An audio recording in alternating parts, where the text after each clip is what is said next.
Hello, I hope you guys are doing well. So the Romantics Netflix पे मैंने कल कल मैंने देखा और बिंज वॉच लिटरली मैंने किया बिकॉज इट इज़ सो इंग्रॉसिंग। मुझे लगता है कि हम लोग एक ऐसे दौर में हैं कि हमारे पास एक डेमोक्रेटिक राइट है कि अगर हम किसी चीज़ को अगर हम देखना चाहें तो हम उसको देखें। मे बी 10 मिनट में हम डिसाइड कर सकते हैं कि हम इसको आगे देखना चाहते हैं कि नहीं देखना चाहते हैं। लेकिन if something hooks you completely then I think there has to be something in it. So one go में मैंने देखा है ये पूरा सीरीज़ और बहुत से फैक्टर्स हैं जिसकी वजह से मुझे ये बहुत ही ज़्यादा आई थिंक इंटरेस्टिंग लगा। आई थिंक सबको एक बात बहुत फैसिनेटिंग लग रही है कि पहली बार हमने आदित्य चोपड़ा को हमने देखा है ऑन स्क्रीन और सालों साल से लोगों ने शायद उनका कोई किसी तरीके का वो कैसे दिखते हैं वो भी शायद बहुत से लोगों को नहीं पता होगा। So he looks pretty good, he is very articulate. मुझे तो इस बात की हैरत हुई कि जब वो इतने अच्छे तरीके से अपने को आर्टिकुलेट कर सकते हैं and he is not camera conscious at all, तो why was he so aloof all these years, just completely beats me. लेकिन बहुत से फैक्टर्स हैं जो कि सामने आते हैं।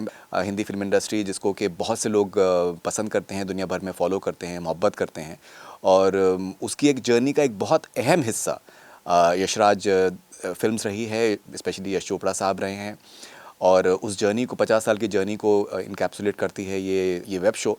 लेकिन सिर्फ it is not merely about YRF, it is also about a lot of other things.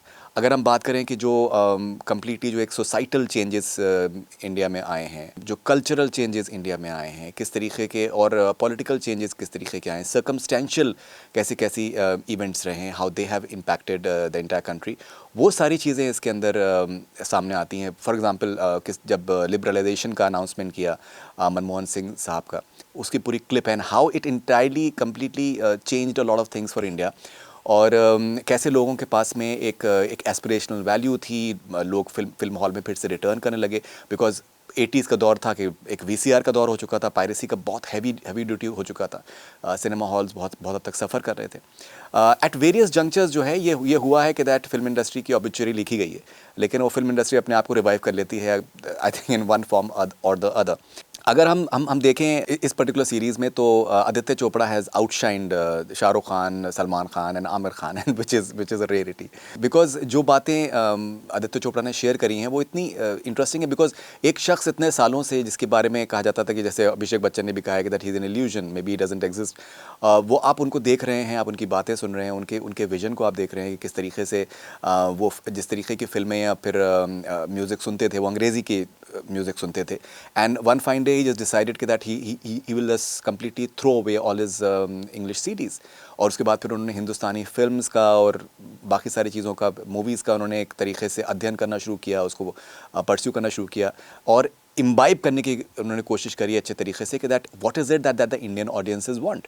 वो अपने आप में एक फैसिनेटिंग पूरी जर्नी है, किस तरीके से DDLJ बनी, किस तरीके से कैसे उनकी एक बिलीफ थी, क्या क्या उन्होंने जैसे फॉर एग्जांपल DDLJ के लिए उन्होंने अपने फादर यश चोपड़ा साहब से कहा कि दैट इसको आप कम्प्लीटली फंड करिएगा, इसमें आपका 100% हमारे इन्वेस्टमेंट होना चाहिए because he somehow knew maybe that this film is going to do very well. जाहिर सी बात है किसी को भी अंदाज़ा नहीं होगा कि आज इतने सालों के बाद भी वो फिल्म जो है सिनेमा हॉल में लगी हुई है और आज भी उसकी एक रेलिवेंस है। That is just one visionary aspect in a way of Aditya Chopra that comes fourth. लम्हे के लिए फॉर एग्जांपल उन्होंने अपने फादर से बोला कि that maybe this film is too ahead of its time, maybe it's something that it won't work. वो अलग की बात है कि दैट यश चोपड़ा साहब का जो विजन था वो इस तरीके से कामयाब रहा कि फिल्म आज भी बहुत से लोगों की फेवरेट फिल्म में एक है, बॉक्स ऑफिस पे उस टाइम पर नहीं चली। यश चोपड़ा साहब फॉर एग्जाम्पल जिस तरीके से वो 5 फिल्में डायरेक्ट करी अपने भाई के लिए।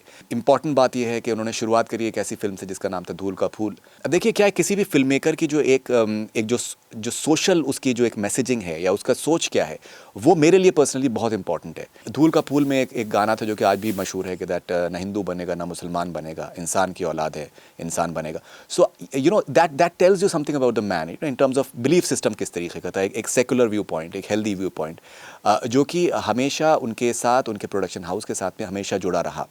और वो देखा जिस तरीके की उन्होंने फिल्में बनाई, जिस तरीके की उनकी सोच थी, जिस तरीके से उन्होंने मोहब्बत से लोगों को अपने साथ में जोड़ने की कोशिश करी, एक पूरे मुल्क को जोड़ने की कोशिश करी, डायस्पोरा को जोड़ने की कोशिश करी, which is truly truly remarkable. So hats off to that man, Yash Chopra sahab, इसमें कोई डाउट नहीं है. 5 फिल्में उन्होंने डायरेक्ट करी हैं अपने अपने भाई के प्रोडक्शन हाउस में, that is B R Chopra साहब के साथ में. और फिर किस तरीके से उन्होंने अपना खुद का प्रोडक्शन हाउस स्टार्ट किया दाग से, and the film did very well, the first film did very well. लेकिन हमेशा उन्होंने एडमिट किया कि that he is a director first, he is a creative person primarily, he is not a business man. कभी कभी for example उन्होंने बनाई बहुत बड़ी स्टार कास्ट के साथ में, लेकिन उन्होंने खुद इसमें एडमिट किया कि वो एक, मेरे नज़र में एक आर्टिस्टिक फिल्म थी. बहुत से लोगों को आज भी वो एक क्लासिक लगती है. मे बी बॉक्स ऑफिस के लेवल पे शायद उतनी कामयाब नहीं हुई. सिलसिला आज के टाइम पर बहुत से लोगों की it's one of the favourite romantic films. Box office पर उस टाइम पर नहीं चली इत्तेफाक से. चांदनी जब बनी, अब आज के टाइम पे आप चांदनी देखते हैं, गाने हैं, श्रीदेवी हैं, ऋषि कपूर साहब हैं, लेकिन चांदनी बनने के टाइम पर किस तरीके का एक पूरा दौर था. These are the sort of film makers जो कि अपने क्राफ्ट के लिए, अपने पैशन के लिए कुछ भी करने को तैयार होते थे. So if Chandni would not have work, maybe Yash Raj film could have folded up. लेकिन फिर भी वो एक विजन रखना, वो एक जद्दोजहद से, मेहनत के साथ में फिल्म बनाना, फिल्म का कामयाब होना. स्विट्ज़रलैंड में जिस तरीके की पॉपुलैरिटी है यश चोपड़ा साहब की, जैसे उन्होंने स्विट्ज़रलैंड को उन्होंने दिखाया है, जिस तरीके का उनका कपड़ों से रिलेटेड उनकी एक विजन था. फॉर एग्जांपल चांदनी में वाइट कपड़े होने चाहिए. श्रीदेवी जी की मदर को लगता था कि दैट कि हमारे कल्चर में white is not a sign of joy for example, लेकिन वो बिलीफ रखना. सो बहुत से फैक्टर्स उसमें सामने आते हैं. Even Aditya Chopra for example, जिस तरीके से उन्होंने एक पॉइंट ऑफ टाइम पर यशराज फिल्म्स को उन्होंने अपने साथ में लिया और किस तरीके से वो आगे बढ़े. वहाँ पर भी दौर देखे कि whether either the father was directing, DDLJ हुई, दिल तो पागल हुई, फिर मोहब्बतें हुई. फिर एक पॉइंट ऑफ टाइम के बाद में उन्होंने डिसाइड किया कि that he wants to produce for other directors as well. So कैसे उसमें वो उसमें एकदम बिल्कुल इन्वॉल्व होते चले गए. एंड ग्रेजुअली कैसे कैसे चीज़ें उसमें सामने आई, कैसे कैसे फिल्में सामने आई, किस तरीके से उन्होंने एक पॉइंट ऑफ टाइम पे क्रिएटिव प्रोड्यूसर बनाया सर्टन प्रोड्यूसर्स का, सो दैट उनकी एक तरीके का ओनरशिप हो जाए, they can take the baton forward. मुझे लगता है कि इस सीरीज़ की आई थिंक डेफिनेटली एक और पार्ट भी होना चाहिए, बिकॉज जैसे काफ़ी सारे पहलू जो हैं अभी भी यशराज फिल्म्स के इसमें भी नहीं आते हैं. जैसे कि कबीर खान का चैप्टर है, काबुल एक्सप्रेस, न्यूयॉर्क, एक था टाइगर, बहुत इंपॉर्टेंट फिल्म्स हैं YRF के लिए, जिसके बारे में जिक्र हो सकता है. एक था टाइगर इज़ अभी भी as far as biggest footfalls as far as opening is concern Hindi films में. एक था टाइगर ने वो एक्सपीरियंस किया हुआ है. टाइगर जिंदा है, उसके बाद में आती है फना, एक फॉर एग्जांपल कुणाल कोहली की फ़िल्म जो कि बहुत ज़्यादा पॉपुलर हुई थी और जिस तरीके के सर्कमस्टांसिस में रिलीज़ हुई वो बहुत कंट्रोवर्शियल थे. फना के बारे में बात हो सकती है, उसकी म्यूज़िक बहुत ज़्यादा मकबूल थी. आमिर और कजोल की जो केमिस्ट्री थी वो आज भी लोग उसके बारे में बात करते हैं. तो इस तरीके से काफ़ी फ़िल्में हैं जिसके बारे में जिक्र हो सकता है. ऑब्वियसली अभी पठान जिस तरीके की हिस्ट्री लिख रही है वो अपने आप में एक आई थिंक बहुत ही कमाल का एक मील का पत्थर है. तो Pathaan can be a part of another series as well. But genuinely I feel that there ought to be a season 2 of the romantics for sure. बहुत सी बातें की जा सकती हैं.